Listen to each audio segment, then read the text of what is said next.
So we're going to continue our series today, our Advent series. We're going to light our Advent candles. We started last week with hope and faith. And they will light, won't they? Today, we'll be lighting the candle for peace. Now, Advent, I kind of talked a little bit about it last week, but just quickly, it's a time for us leading up to the birth of Christ. That's kind of how we understand it generally, right? It's that time of preparation and reflection. And they're traditional themes of Advent, and so we're kind of going through those this month. But in Unity, we take a little bit of a different approach. Since we are metaphysicians, right? We take the approach of what is the mysticism beyond this? What is the meaning beyond all this? What can we sort of take as some of these ideas beyond the literal words and situations around the holidays and even within the story of Jesus' birth in the Bible?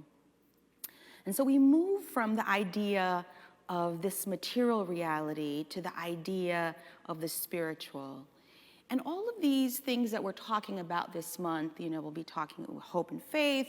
We talk today about peace. Then we'll talk about joy, love. Those are the other two.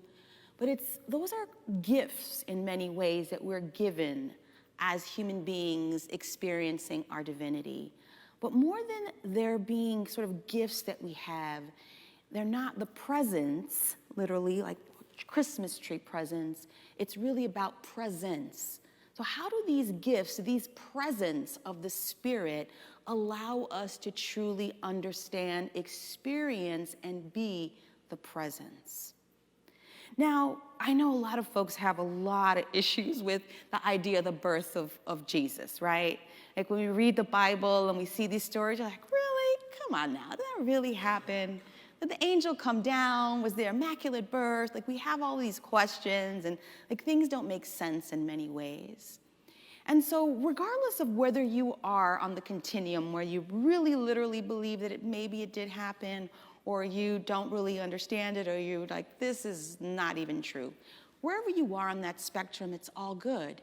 But what I invite you to do is think about how, again, metaphysically, we can understand this. How can we see beyond what's happening to the words and the codes and the feelings, all of this that's packed in there, that it can allow us to understand our own lives and the way we experience Spirit differently.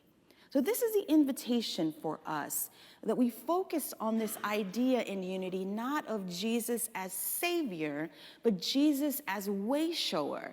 So within this time of Christmas, we are awaiting not the birth of the Christ, literally, we are awaiting the birth of the Christ consciousness within ourselves and within the world. How can we manifest that? How can we birth that as we take on these qualities and these faculties to be able to move forward in this? This is what we're doing during this time. Last week we talked about faith and hope. And I suggested to you all this idea of going into this holiday season with this mindset, this pure mindset that I think of as Mary's mindset, and that is the virgin consciousness. So that sounds a little weird probably, but what is the virgin consciousness or the state of mind? It's about being open, being receptive, being willing to do something you've never done, being willing to be pure, being willing to be fearless.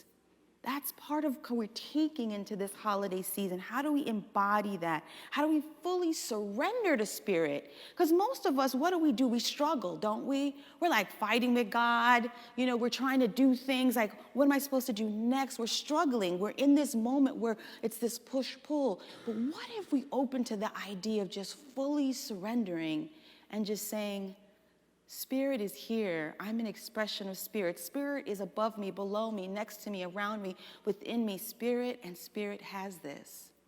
It's hard to let go because we as people, as human beings, as logical, rational beings, we want to control, don't we? We want to obsess about things, don't we? We want to be able to think we can figure it all out.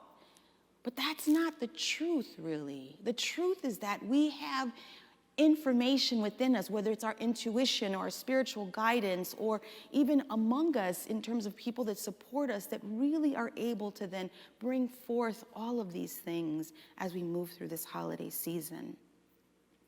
I want to just flag something that I didn't mention last week. I did say that faith is a process. It's not something that we master necessarily or that we own. But faith, as I said, doesn't always begin as faith. It begins oftentimes as hope. Hope is emotional, right? Like, oh my gosh, I hope that I can get this new job. I really want this new job. And then hope transitions into something like belief, where we sort of start mentalizing it, right? All right, well, I have the experience. I have a connection in this company. I have, whatever. You start rationalizing and mental, and you think, okay, belief. Now I have belief. But then that goes into another process where we then have faith. And that's the spiritual. I want to share a quote that I really wanted to share with you all last week. That's the cool part of coming every week, right? I get to do stuff that I miss. Reverend Michael Jameson says this: things might work out favorably with hope. Things could work out favorably with belief. Things will work out favorably with faith if we faithfully surrender our will to Spirit. So this week we go on to peace. And I oftentimes find it almost ironic and gives me a chuckle to think about, how we think of Christmas, right? We think about, Jesus, it's like the Prince of Peace, right? All the Christmas cards have all these beautiful doves, right? How many Christmas cards or things have you seen with doves, which are representations of peace, right? And you think of the season of peace. Everybody's trying to be nice and embody the spirit, the Christmas spirit, right? But at the same time, there lives this tension, there lives this coexistence of chaos with peace. In the holidays, are they not stressful? I've heard so many people who stresses on the holidays, right? Like, I gotta go to this person's house, I gotta see this person, right? This relative I don't wanna see. Maybe there might be some drama at the table, right? How many people have, drama maybe at the holiday table? There can be that stress. What am I going to buy so-and-so? The hustle and bustle of the season. All of that can also be a time where it's chaotic, it's stressful, the cooking, the cleaning, the getting ready, all of that. In addition, we live in a complex world where so many things are happening that call to question this idea of peace. We just had something yesterday. We have all of the things that are now in the news that are infiltrating our minds about what is peace? Is there really a possibility for peace?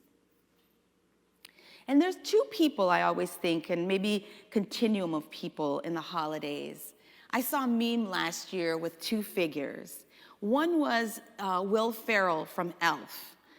And the other was this figure that's like of doom and gloom from the Game of Thrones, And so it was a funny meme because it was sort of saying how we can inhabit Christmas and there's different ways we experience Christmas season. So like Will Ferrell, the elf, is like over the top, right? Like, oh my God, like I'm so excited. And does anybody remember that movie? You're so excited about everything and wondrous and magical and then the other Game of Thrones is like, the season has begun. Winter has begun, That's sort of the phrase from Game of Thrones, if you know that. It begins the darkness, So we inhabit that magic and wondrous space where everything is beautiful and lovely and wondrous and magical. Christmas carols and joy to the world and silent night and all of those things. And yet there's also those of us, and maybe in the same moment, that holiday dread. Maybe we've lost someone. Maybe we have some other kind of loss in our life that we're experiencing. Maybe there's some kind of pain that we're carrying on our heart. Maybe there's some financial strain. And yet all of us are trying to inhabit this peace.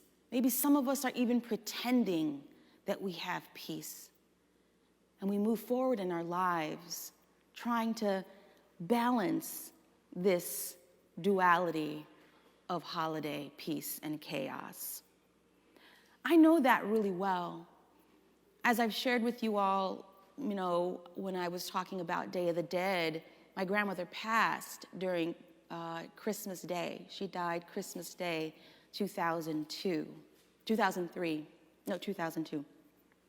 And that was hard for me going into the holidays because she was the matriarch of the family, and she was larger than life, and she was a love of my life. So how do you experience holidays and joy and peace and beauty when you have this other part that's happening as well? And that was 2002, and then 2003, I have a 3-year-old toddler, and I have a partner that we've adopted, this 3-year-old, and my partner and I split. That was also the holidays. So again, I'm having all of these things that I personally understand and get. Last year, as I've also shared with you, my father died December 30th. He went into the hospital on Christmas and died December 30th due to COVID. So all of this is happening. All of this is happening where we're having to balance peace and chaos. But I will tell you one thing that changed so much of how I understand this. I had the opportunity to go when my father was already passing, and we were invited to come to the hospital, which I didn't even think was possible given where we were at even last year with COVID.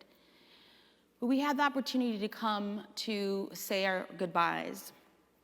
And there was that moment, that chaos, where the decision had to be made. I have my father who I can say goodbye to. He's on a ventilator. Does he hear me? I don't know. Maybe he does. Maybe he doesn't. But I have this opportunity, and yet I also have to worry about my mom and myself.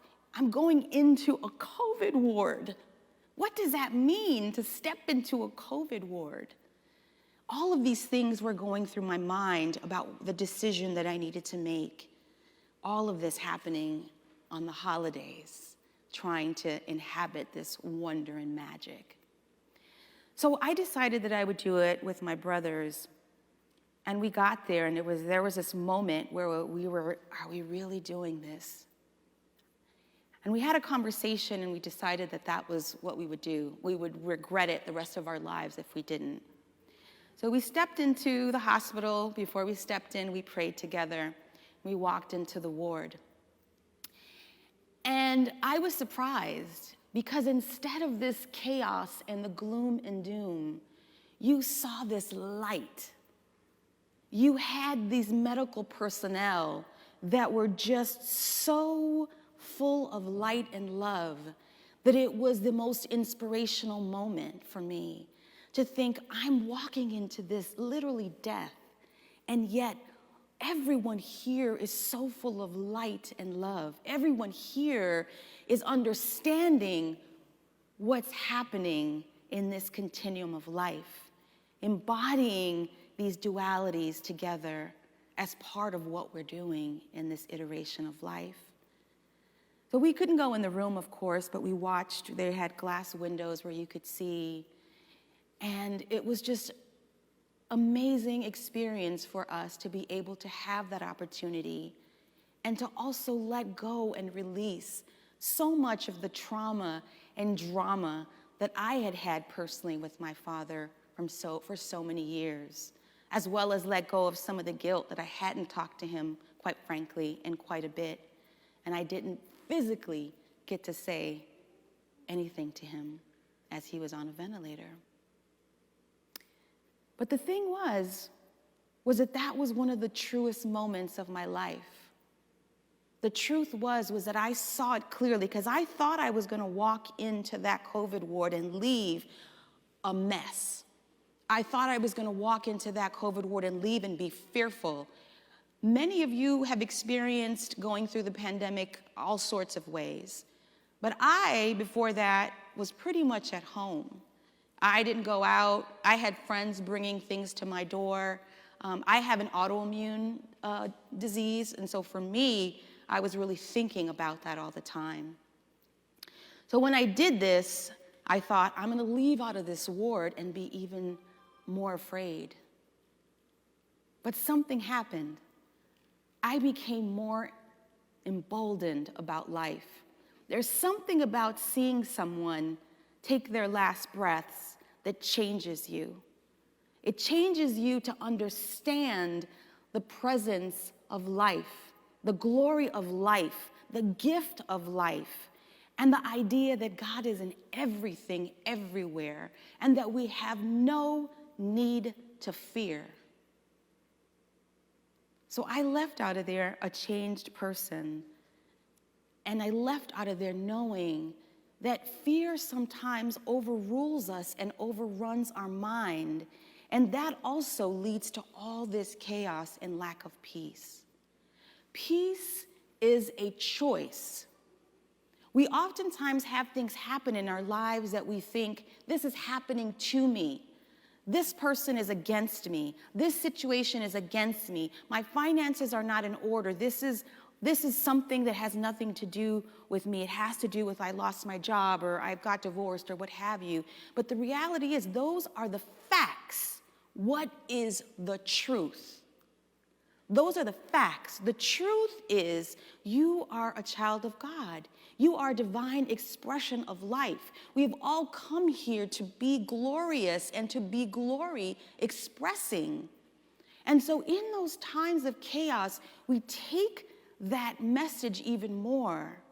And sometimes I think that Spirit calls us to these moments to truly feel and be in God's love. Let's think about even what's happened over the last 24 hours with this tornado. I've seen some amazingly beautiful expressions of love.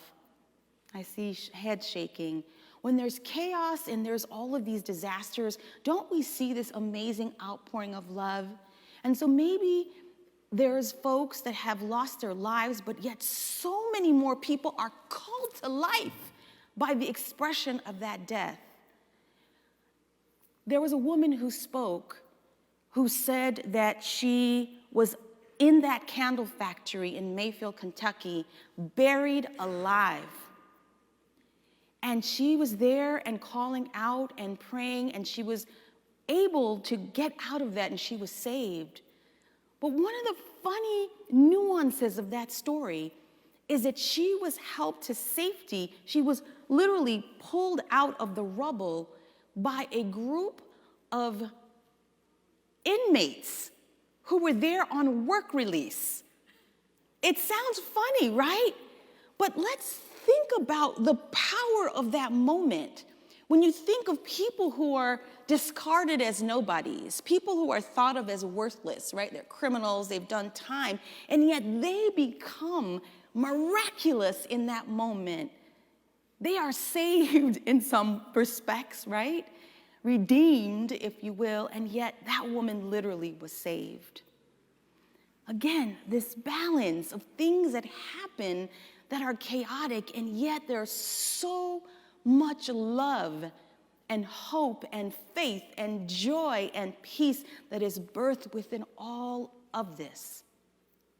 We are this. We carry this with us as we go through life. When we think about Jesus' birth, again, whether you believe it as true or not, if you think of it as just a story, what are the story themes? You know, again, we have this perception, we see the manger, right? And it's all like anesthetized, it's all like glossed over. You know, this beautiful baby in a manger, and the shepherds are there, and the wise men, and oh, how cute, and it's so beautiful. But what was beneath that? When you think about, let's take it into a literal historical idea of what that meant at that time, even if semblance or just straw pieces of this story are true. You know, Jesus is dealing in a country where it is occupied. There is a Roman occupation going on.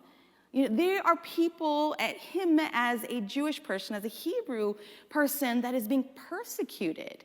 You know, we know from Roman history they were amazing, genius creators, but they also ruled with a very heavy hand, with fear,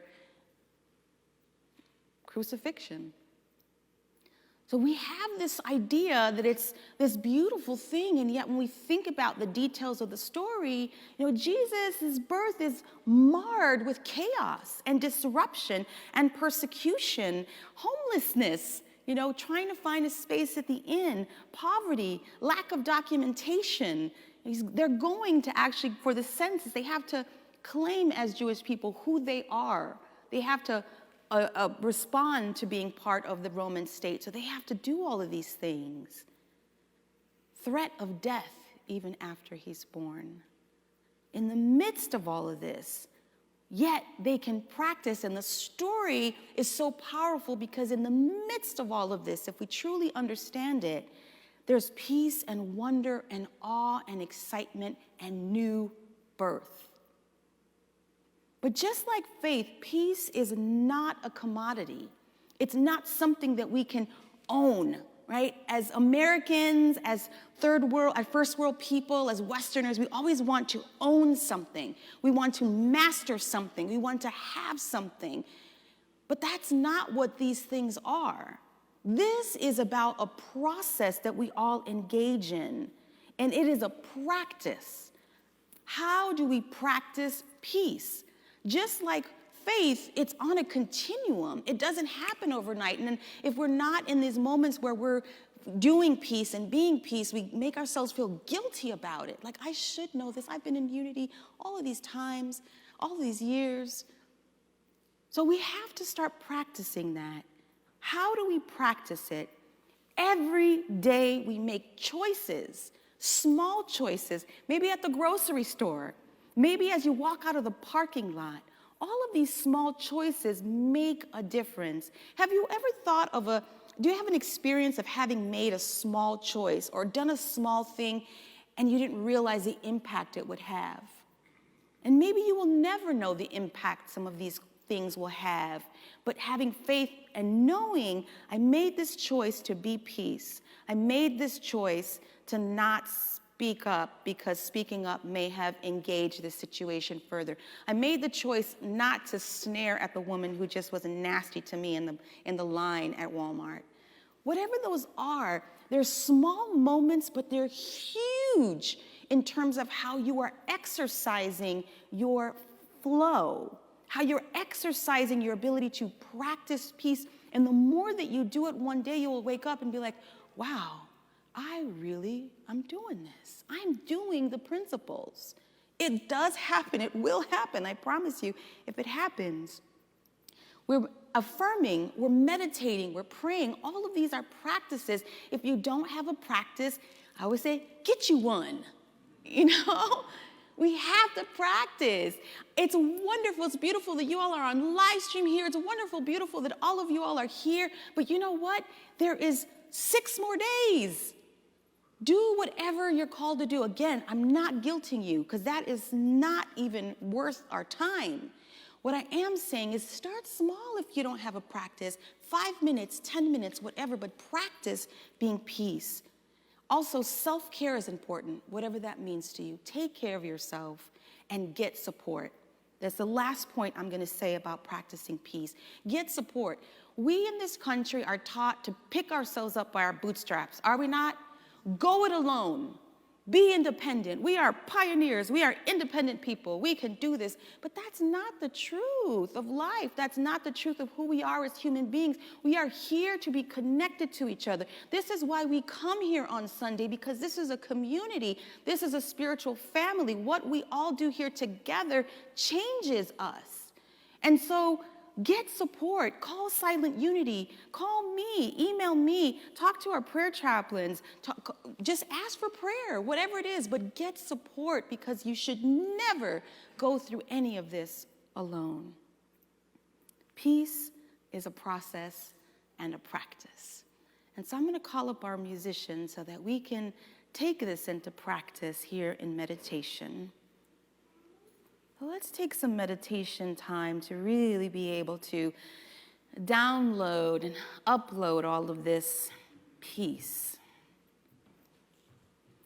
So I invite you all to just take a few deep cleansing breaths, breathing in and breathing out, relaxing into this sacred moment, letting go anything that has happened before you came here to service, happened this week, letting go anything that is blocking you from being in your peace flow. Breathing in and breathing out, knowing that peace is ours, that we can choose peace at any given moment in time, that we can choose to be peace expressing, that we can choose to lead with love, that we can choose to let go of our triggers, that we can choose to let go of being hurt, that we can choose to forgive and create peace. We are divine life expressing, and we are peace expressing. We breathe that in here today. We breathe in the possibility that we are peace. We breathe in the intention that we do peace, that we are peace, that we engage peace as a community. Peace, be still. In the midst of chaos, there is peace. Peace, be still. Let's take that for a few minutes. 1 minute into the silence.